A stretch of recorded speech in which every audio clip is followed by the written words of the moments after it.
Começa agora o programa A Voz da Escola, uma parceria FM 104.9 e Rede Municipal de Ensino.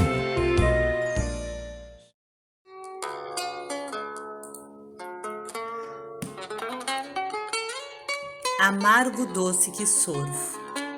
Hoje de manhã, enquanto eu preparava meu mate, chimarrão para os não iniciados, pensei na real importância que essa bebida tem na minha vida e na vida de muitos gaúchos. Ela se tornou um importante elo entre as pessoas, mas também serve como companheira nas horas de solidão e de reflexão.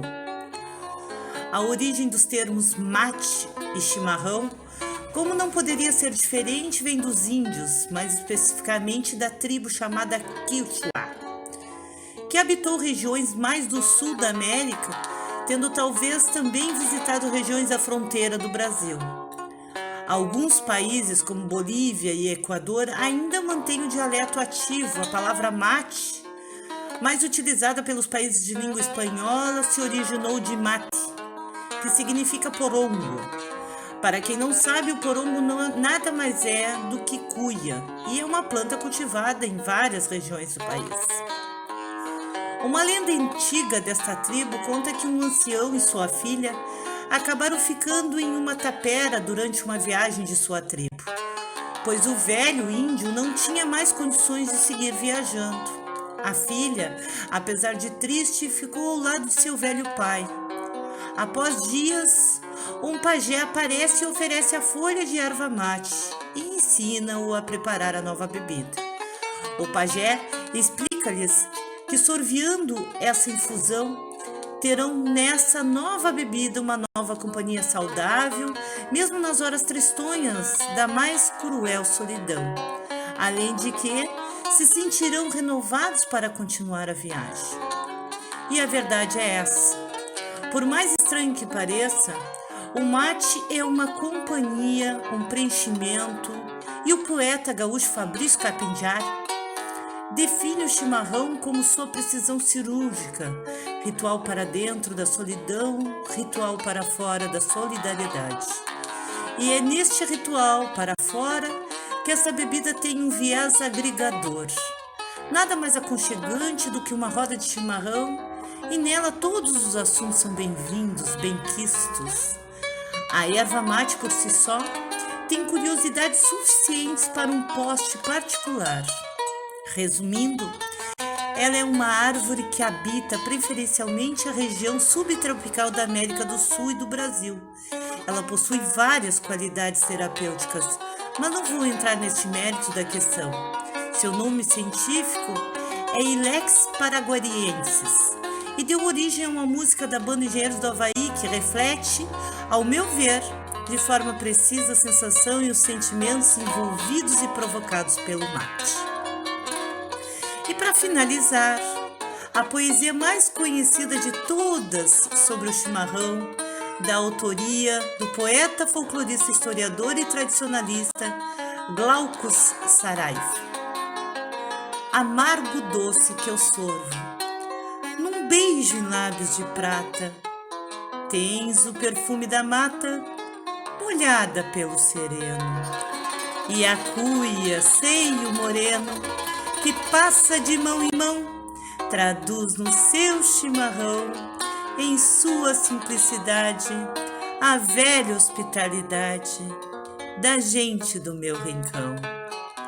Trazes a minha lembrança neste teu sabor selvagem, a mística beberagem do feiticeiro charrua e o perfil da lança nua, encravada na coxilha, apontando firme a trilha por onde rolou a história, empoeirada de glórias da tradição farroupilha. Em teus últimos arrancos, ao ronco do teu fiador, ouço um potro a corcoviar na imensidão desse pampa, e em minha mente se estampa, reboando nos cofins, a voz febril dos clarins, repinicando avançar. E então eu fico a pensar, apertando o lábio assim, que o amargo está no fim, E a seiva forte que eu sinto é o sangue de 35 que volta verde pra mim. Desde o galho onde ele está, nesta viola canto e gemo de verdade.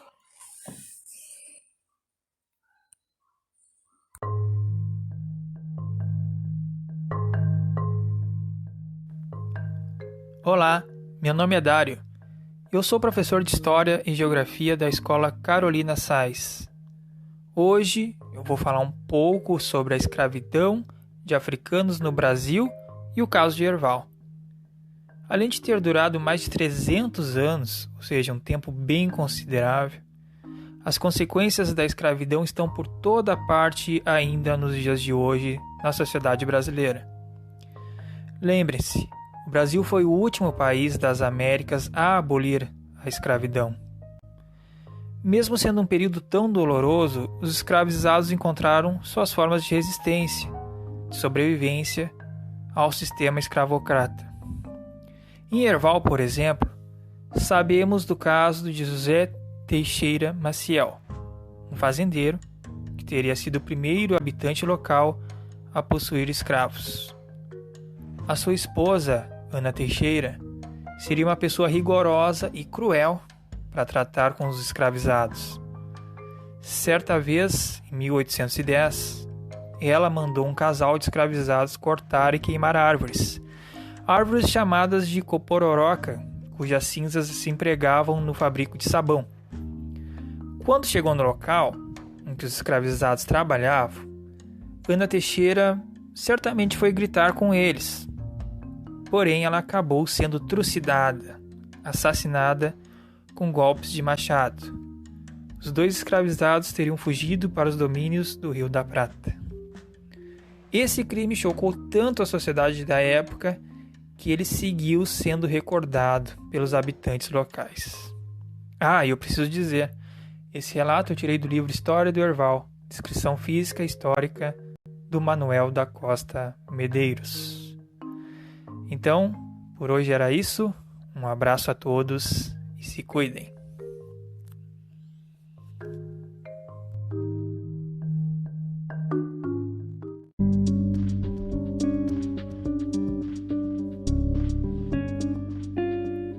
Olá, meu nome é Dário.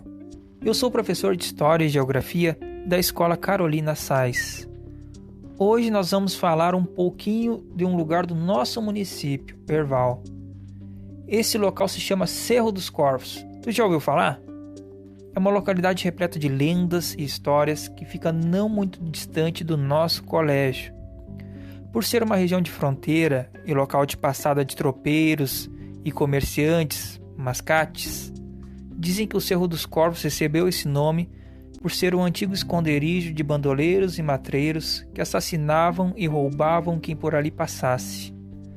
Os corvos em questão são o que nós chamamos popularmente de urubus. Elas são aves necrófagas, então elas se alimentam de restos de animais mortos ou cadáveres em decomposição. Tu sabes que essa lenda pode ter um fundo de verdade? Vou ler para ti uma notícia do jornal A Federação de Porto Alegre, do dia 14 de janeiro de 1918. A manchete diz assim: fuga de criminoso. E a notícia diz assim: fugiu ontem à noite Cade Samameigo, vulgo Porongueiro, processado como autor de crimes no Cerro dos Corvos, município de Herval. Viu só? Muitas vezes a história que nos é relatada oralmente, pelos casos contados através dos moradores da região, podem nos dizer muitas coisas. Um abraço a todos e se cuidem.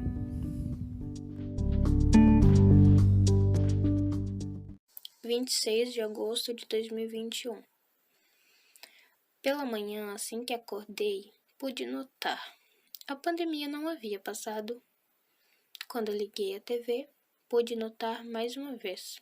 Os números dos mortos só haviam aumentado. Antes, eu até costumava acordar cedo, pois sabia que teria algo para se fazer, como sair com os amigos. Agora, geralmente acordo perto do almoço. Confesso ter andado estressado ultimamente, talvez desmotivada demais para querer levantar nas manhãs, mas tenho apenas 15 anos. E por conta dessa idade, tudo que sinto é invalidado. Costumo correr pelo campo com 2 de meus cachorros. Hoje não foi diferente. Momento este que me fez sentir viva. O suor que escorreu minha testa me fez sentir livre. O meu dia sempre será melhor quando puder escutar e contar as batidas do meu coração após a corrida. Pela noite, os cachorros foram atados, junto àquela sensação de liberdade. Já estava escuro para correr. No jantar, fiquei em silêncio, como sempre. Fora do meu quarto, me sinto observada e ao ir até o citado cômodo, me pus a escrever sobre como foi o meu dia.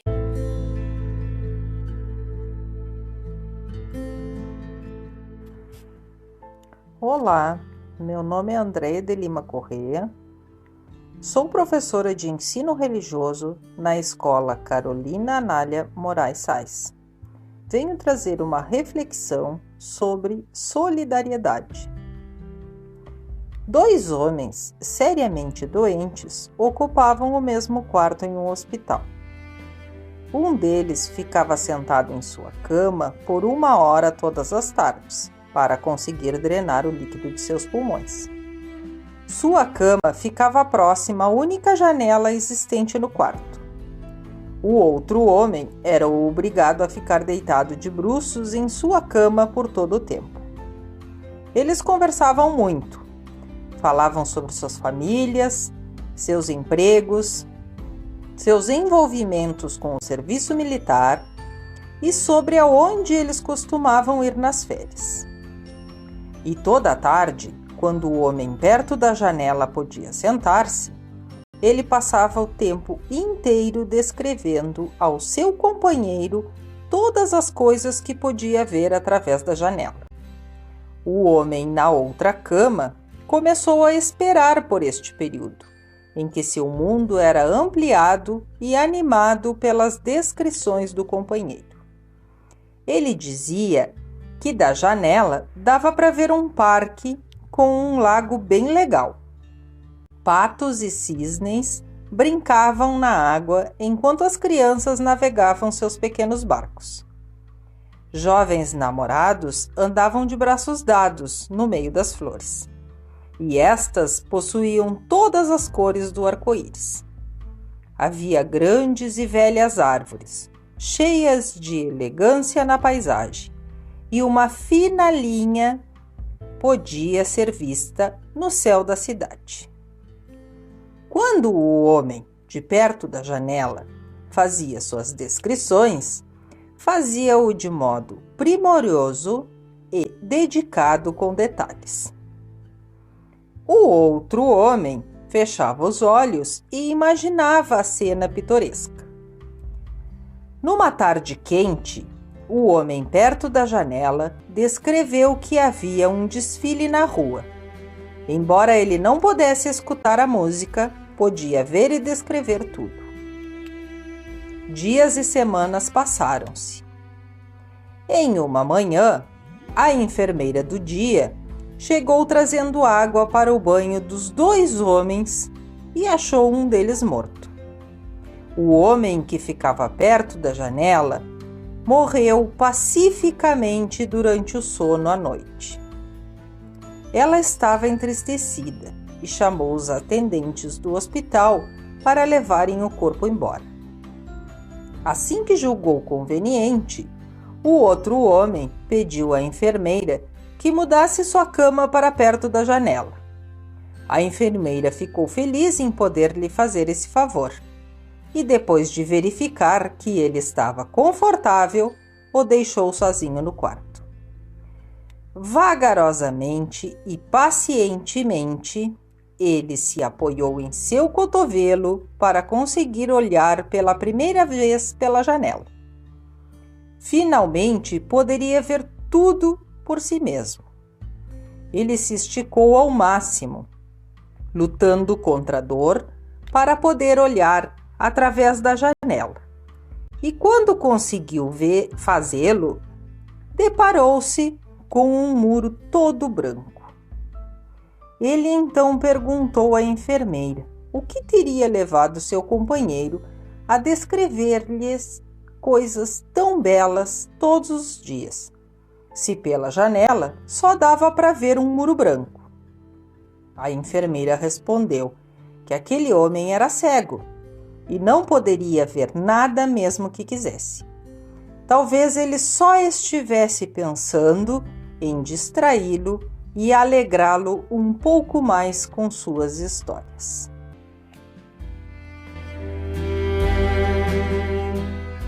Sou Tatiane, professora da Escola Carolina Anália Moraes Sais, e vou falar um pouco sobre arte. A arte é uma forma de o ser humano expressar suas emoções, sua história e sua cultura através de alguns valores estéticos, como beleza, harmonia e equilíbrio. A arte pode ser representada através das artes plásticas, as artes cênicas, artes visuais, arte gráfica e outras formas, em especial na música, na cultura, na arquitetura, na pintura, no teatro, no cinema, na dança, na literatura, entre outros. Com a evolução da tecnologia, a arte digital, nas artes em quadrinhos, a arte nos jogos de computador e de vídeo. Após o surgimento, há milhares de anos, a arte foi evoluindo e ocupando um importantíssimo espaço na sociedade. Haja vista que algumas representações da arte são indispensáveis para muitas pessoas nos dias atuais, como, por exemplo, a música, que é capaz de nos deixar felizes quando estamos tristes. Ela funciona como uma distração para certos problemas, um modo de expressar o que sentimos aos diversos grupos da sociedade. Muitas pessoas dizem não ter interesse pela arte e por movimentos ligados a ela. Porém, o que elas não imaginam é que a arte não se restringe a pinturas ou esculturas.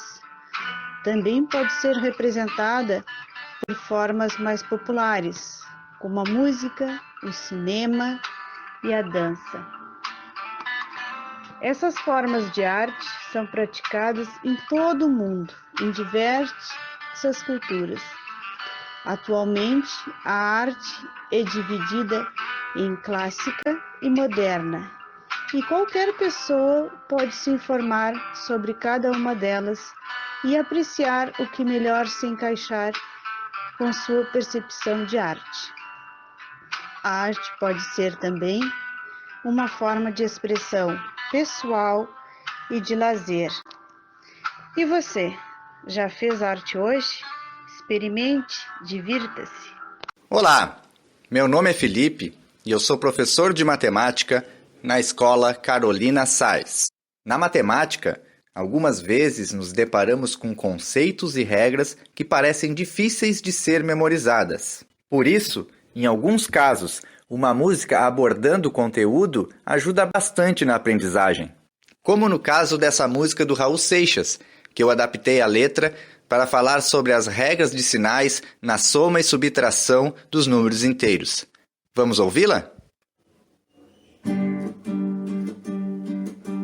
Toda vez que eu for calcular e alguma dúvida surgir para somar dois números inteiros, eu não preciso decorar, basta essa música aprender, e essa soma então eu vou fazer.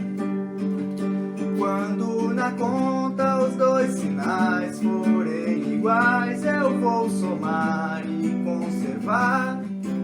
conservar seu sinal.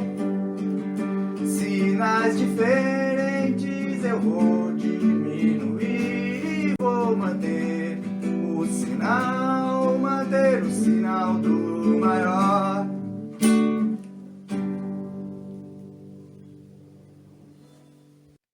Por hoje é isso, pessoal. Um grande abraço e até a próxima. Tatiane, professora da Escola Carolina Anália Moraes Sais, na disciplina de Ciências nos anos finais. Qual é o jeito certo de fazer chá? A ciência responde: esquentar a água em chaleiras ou no micro-ondas? Qual a melhor maneira de preparar a bebida? A discussão sobre a melhor maneira de fazer a infusão de chá levou os cientistas a um debate, aparentemente confirmando o que muitos ingleses sabiam instintivamente por décadas, que esquentar a água no micro-ondas não é a mesma coisa. Aparelhos de micro-ondas fervem os líquidos de forma desigual, fazendo com que o líquido do topo do recipiente fique muito mais quente do que na base, afirma um time de pesquisadores chineses.